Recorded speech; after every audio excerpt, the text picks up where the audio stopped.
দ্বিতীয় স্বাধীনতার ১ মাস পূর্ণ হচ্ছে আগামীকাল। এখন যখন দেশ পুনর্নির্মাণের দিকে যাচ্ছে, তখন আবার বিভাজনের সৃষ্টি করছেন কেউ কেউ। তবে এ সময় সকলকে ঐক্যবদ্ধ থাকার আহ্বান জানিয়েছেন বৈষম্য বিরোধী ছাত্র আন্দোলনের সমন্বয়ক হাসনাত আব্দুল্লাহ।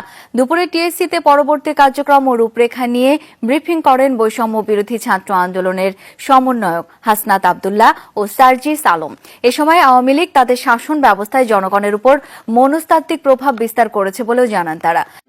যত্ন ভালোবাসা থাকলে সব রান্নাই সুস্বাদু হয়। এসিআই পিওর শাহী বিরিয়ানি মশলা, রান্না হোক ভালোবাসার ভাষা।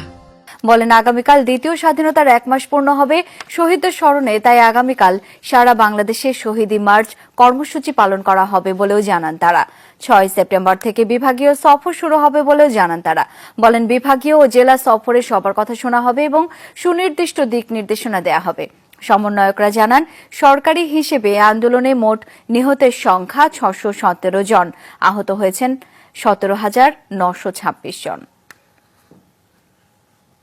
পুনর্গঠনের জন্য কোন কোন প্রিন্সিপালের ভিত্তিতে বাংলাদেশকে পুনর্গঠন করব, যেখানে আর কখনোই কোন ধরনের কোন রূপে আর ফ্যাসিজম ফিরবে না। সামান্য যদি মনে কোনো আশঙ্কাও থাকে, সেটি নিয়েও সবাই যখন নেমে পড়লো, তখনও এই ভাইরা এই বোনেরা যারা বুক পেতে দিয়েছিল, তারা কিন্তু নিশ্চিত ছিল না এই ফ্যাসিস্টের পতন হবে কিনা।